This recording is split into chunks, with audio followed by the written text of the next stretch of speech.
Okay. So I feel like I do my best content when I'm not so focused on the camera watching me and I can just speak freely and express my thoughts. So that's what I'm going to do.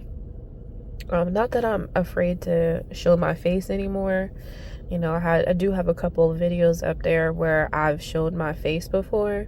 So I usually refer to myself as that girl from the Pimo channel, but that girl from the Pimo channel has a name. And her name is Isis. So say that 3 times fast. Isis. So welcome back to my channel. I've been looking at different videos, and I remember when I was waking up from the religion, I would so deeply connect with people's stories as they were telling them and what they went through, and I just find it so interesting now, that now that time has passed and now that I've healed myself from that trauma, I can look back at those stories that I even said to myself and have no connection with them because I have totally let go of the religion mentally and physically. I've mentioned in my other videos that I've told my family, but I didn't exactly tell the congregation, and I've just been in my own space, in my own world. I moved outside of my area, so I kind of faded away. But during that process of fading, I researched and I studied and I researched and I studied, and I didn't study any of the publications of Jehovah's Witnesses. I've made mention to this before, but I will say it again. A lot of the publications, all of the publications of Jehovah's Witnesses, especially in recent times, are very immature. They're very childlike. They do not go into any type of depth, any type of understanding of the actual scriptures. And I remember while I was a Jehovah's Witness, I used to watch the History Channel. I used to watch the Science Channel. And I'm like, man, these are some amazing things that prove that there's a higher power, that there's a higher source. But of course, if they present that material within the organization, it would kind of contradict, or it will contradict everything, that y'all guys were taught growing up as Jehovah's Witnesses.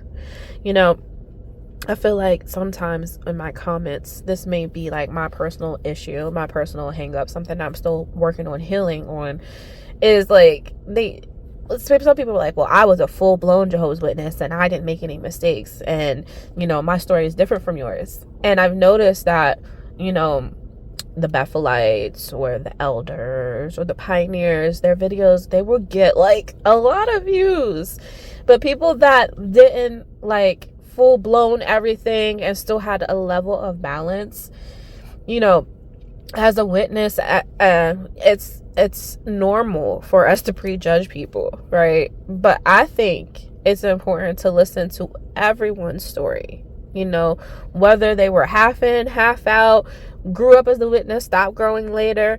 It's because we've all experienced trauma. We've all experienced brainwashing, because we know that people have not been witnesses for 10 years and then they come back and they're fully indoctrinated in it, and they haven't let go of the ideology.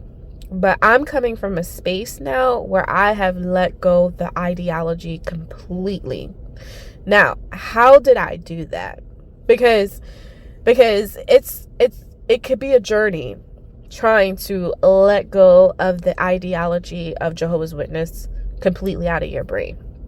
And I would say for myself, I'm 90% there. And I kind of had that revelation a couple days ago when my friend called me, and she was telling me about, how I should move forward with my divorce. I think I mentioned that in the last video, that I'm going to get a divorce.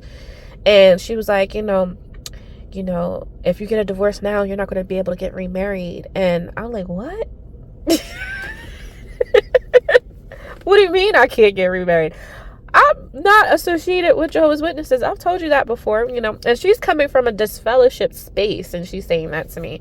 Then I had to stop her. I'm like, girl, I can get married if I want to. I can date. I can do whatever I want because I'm no longer associated with that religion. Then she tried to associate God with that. The idea, well, God doesn't want you to remarry. I'm like, where in the scriptures, where in the Bible does that say that? And I was like, oh wait, she's really stuck on the ideology of being a Jehovah's Witness. And so I had to step back and re-examine my mental state.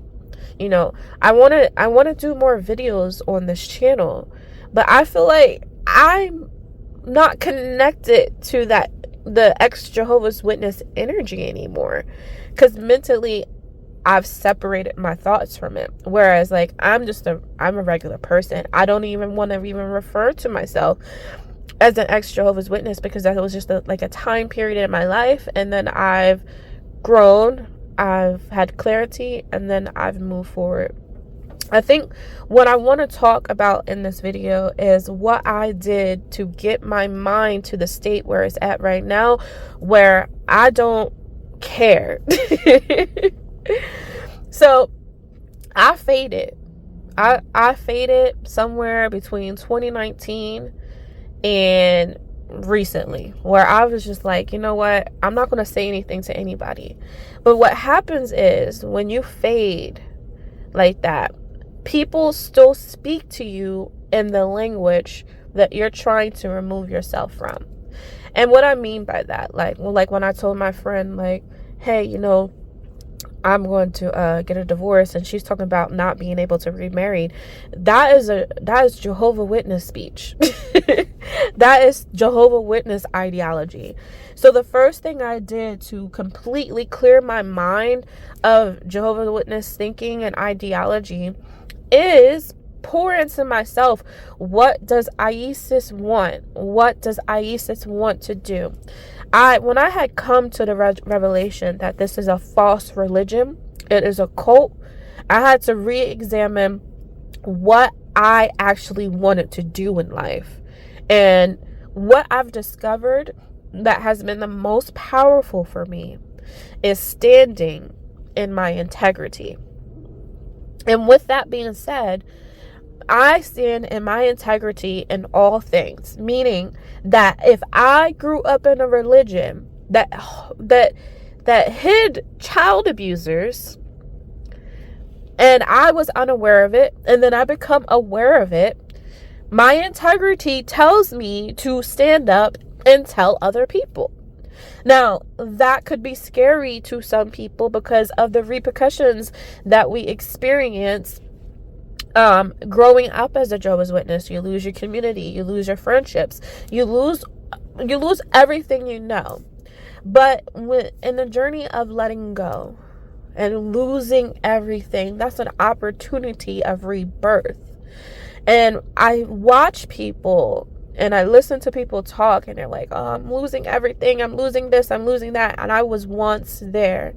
But now that I'm on that other side, and I had patience with myself, and I believed in myself, and I knew the power, that God power is within me, I realized that I am unstoppable. In the Bible, Jesus said that God is within you, right? It's very clear. It says that in the Bible, but for some reason, we make other deities. We worship other deities. The Jehovah Witness organization, the Jehovah Witness religion is its own deity. And y'all fuel the deity by giving it time, by giving it money, and then by giving it mental energy, because it still has a restraint around your neck, holding you back from new opportunities and new experiences. So what I did this year, I pushed myself to do everything that I was afraid of. And then it got to a point where I was pushing myself to do everything that people that weren't Jehovah's Witnesses, they were afraid to do. And then that was the moment that I realized that I've fully exited from the mentality of the cult, because I was pushing myself to enter into a space of transformation.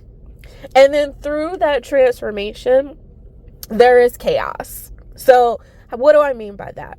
Well, I decided that I was in an unhappy marriage. And the only reason why I was in that unhappy marriage for so long was because of the religion. Because I was told, like my friend told me, that I would never be able to have another mate again. But it doesn't say that in the Bible. And if I am been made in the image of my Creator does not want me to be lonely, does not want me to be unhappy. And that's what I tell my family all the time. Like, my family fully supports my divorce because of recent things that have transpired. And so, regardless of how, anyone feels about my situation within that organization, I'm at peace with my decision because I stood on my integrity. Now, I mentioned it in my last video about what is your integrity and how do you find it? Well, this is what you do. You sit down and you write a list of people that you admire. And you write one thing about that person that you admire. And you observe that list. You look at that list. And then you remind yourself that because I could see that energy in another person, that means that I can carry that integrity within me as well.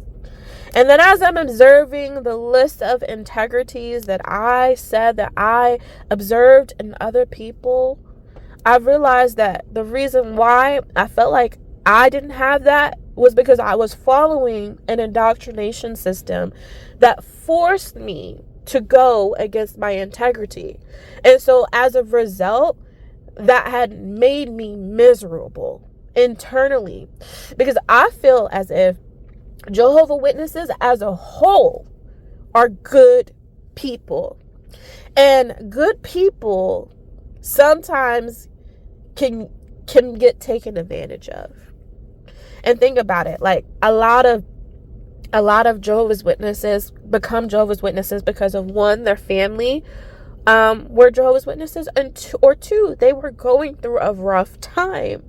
And so what the organization does, it comes and takes advantage of people going through a rough time, feed them ideology to help them fuel the system that they have in place.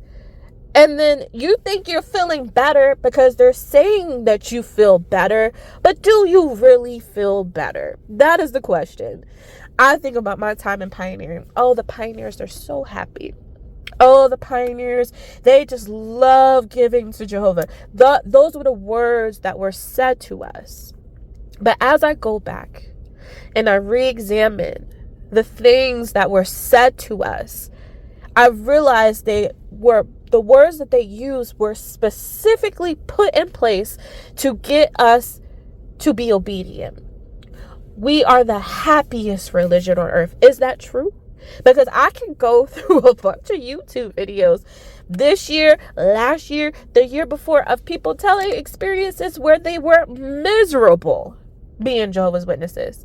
I was miserable. I tell my mom this all the time. I said, Mommy, I was miserable being a Jehovah's Witness, unhappy. The only reason why I appeared to be happy is because I was told I was happy. But and if you weren't happy, they made you go back and read more of their indoctrination material to convince you otherwise. They made you do more work for them, give you more time, make you do more energy, make you spend more money on them, because that was supposed to make me happy. But a common person with basic reasoning skills will comprehend that going door to door and knocking on people's doors is not what brings you happiness. I think what I enjoyed the most about the ministry was being able to be out in the sun. Because the sun, gives me energy. You know, the sun gives me life.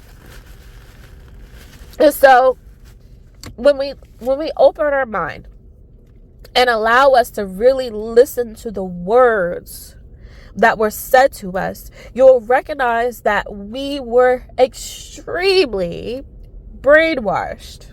The next level brainwashed. And I don't think any ex-Jehovah's Witness really goes into depth about that. How brainwashed we are. The fact that I can look my mother in the eye, someone that has been physically and sexually abused, and tell her that I left this religion because of child abuse, and that same woman can look me dead in the eye and be like, well, you know, I found the religion that's right for me and you found what was right for you. Excuse me? If we being real, excuse me, did you miss the part with child abuse? If a person have experienced abuse, one or two things can happen. One, they can be sensitive to abuse, or two, they can be dismissive of it because they felt like no one heard them.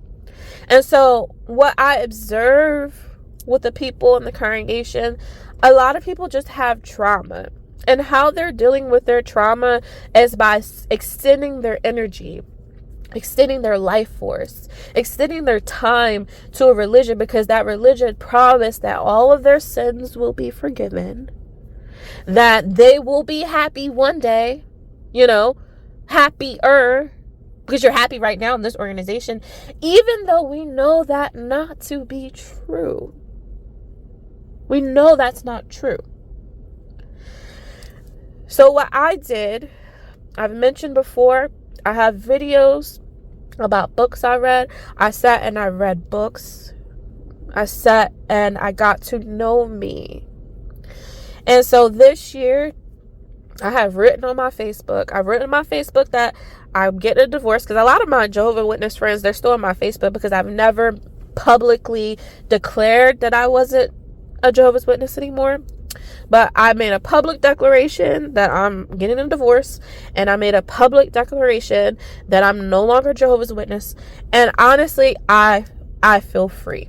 I don't care. I don't care what anybody in that congregation thinks of me, because I know what I did was right. And my integrity to myself matters way more than what those other people think of me. There's nothing in my brain that will go and turn around and support a religion that hides child abuse. It's just as simple as that. But you know, people, I remember, if I have the post, if I can find it, I'll post it. But this lady, I don't even know who the sister was. Apparently my declaration of leaving Jehovah's Witnesses went around town, and this random sister messaged me and said, oh, I seen the cases about child abuse, and you know, we gotta just rely on Jehovah and all. I'm like, girl, I said, you should feel embarrassed that you're sending me this message. You should feel ashamed that you're sending me this message. I will never, ever, ever, ever be part of an organization that continually hides people that abuse children. I will never be associated with that. And you should feel embarrassed that you wrote this 10-page message to me about not making Jehovah look bad, when we all know it's not about making Jehovah look bad. It's about making the organization that refers to themselves as Watchtower Bible Tract Society, Jehovah's Witness organization, is the one that is looking bad in this whole entire situation. But of course, they brainwashed their believers not to watch, listen, or read any other material except the material presented to them. And when you grow up with that ideology, you get lost mentally, because you're like, what should I believe? Hun, read everything. Do not I see this pastor scrolling through my YouTube. He was talking about, how do you talk to Jehovah's Witnesses? Don't talk to a pastor. Don't talk to anybody. Talk to yourself. Go within. What does yourself want you to do? If yourself is still spiritual, what I found when I had left is that there is a spiritual aspect of me that I love about me. That I love to study. I love to read history. I love to learn about spirituality. I love those things. But what I did when I left Jehovah's Witness organization, I didn't run to another group. I didn't run to this group or that group or this group. I just read freely. I even read books that would scare you, like demonology. Like, I read all those things. And what I've come to realize is that everything is connected. And not only everything is connected, everything is a cult. Religion is a cult as a whole. It's not even just about Jehovah's Witnesses. Politics is a cult. Sports is a cult. Race debates is a cult. Any ideology where you believe you are number one in the game and no one else is a part of the game unless they are participating in the system or in an organization that you're a part of, then that ideology is a cult. And what people do with people that are easily programmable like that, they take advantage of you. And so now that I've left, I see so much clarity. I see things so much more clearer now than I have ever did before in my entire life.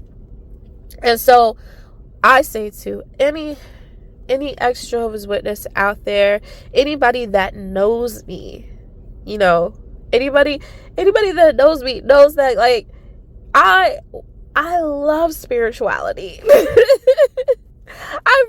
I really do. But you do not need to be attached to this organization and this ideology and this mindset to have a relationship with your creator. Because that creator is within you. I've said this so many times. So in this transition, y'all, I became TikTok famous. I like to say that. So I'm going to put my TikTok at the bottom so y'all guys can follow me on TikTok. But what I plan to do with this channel is transfer the energy that I have on TikTok, because in TikTok I've been able to speak freely. And now I'm like, oh my goodness, like I have a voice. Like women within the organization, like within the Jehovah's Witness organization, your voice has been stunted. And I realized and it's not even just women, everyone's voice has been stunted because you do not know what to say, because you've been told what to say, you've been told how to think. Even when expressing the traumas that you've experienced growing as a Jehovah's Witness, you're still putting band-aids on it with little speeches. Well, it wasn't all bad, or I didn't have a terrible time. Like, no, just express yourself. Tell people how you felt of that moment. Like, okay, it may not have all been bad, but it was bad for you because you experienced X, Y, Z and the trauma that you had associated with it. And what I realized doing my TikTok is like, oh, I wasn't allowed to exercise my voice. I wasn't allowed to speak. So when I go back and I listen to me fighting to find the words to say, to express how I feel, well, that was because I was never taught to have a voice. I was never taught to speak. I was never taught to express myself. So what I've been doing on TikTok, you know, I'm a total conspiracy theorist. So, but I do it from a history, a scientific perspective. I get into numerology. You know, I get into synchronicities. I get into the power of your words. Maybe one day when I have the patience to really sit down and break down the cult of Jehovah's Witnesses, the word games that they play with you is insane. That whole brother and sister energy. No, none of y'all my brothers. None of y'all my sisters. I can't call you if I'm in jail to come pick me up without any type of repercussions of me going to get this fellowship, or me having to get a speech, or I can't wear this skirt around you because I'm stressing you out. You might want to hump me later. Like that kind of stuff. Like those people are not your brothers and sisters. And so when you recognize people for who they are, it makes the trauma a little bit less. These are people that y'all guys linked together because y'all had one thing in common, and it was the religion. But if you take those same group of people, you take the religion out of the spectrum, and you only observe those people for who they are, would you be their friends? I know a lot of us that grew up as Jehovah's Witnesses that has a level of sanity. Because a lot of people that come in now, I don't know. Some of them, I really think they're off, honestly. But those of us that has a level of sanity knows that those people that we go out service with, that we do those talks with, we would never be their friends in real life. Never. I don't like you. You don't like me. But no one's going to say it. Nobody's going to say it out loud. Oh, that sister, she just has her quirks. Or that brother, he just has his way. But the sometimes what I've noticed, the meanest people, the most difficult people within our organization are the people that have the biggest traumas to work through. And that's why they're so hard on you. And they pick on you. And they pick on you. Is because they're projecting. Let's use that word together. Projecting. People because they felt like they weren't allowed to wear that, or they weren't allowed to say that, or they weren't allowed to do that. What they do, they come and police you because they want you to be as unhappy as they are.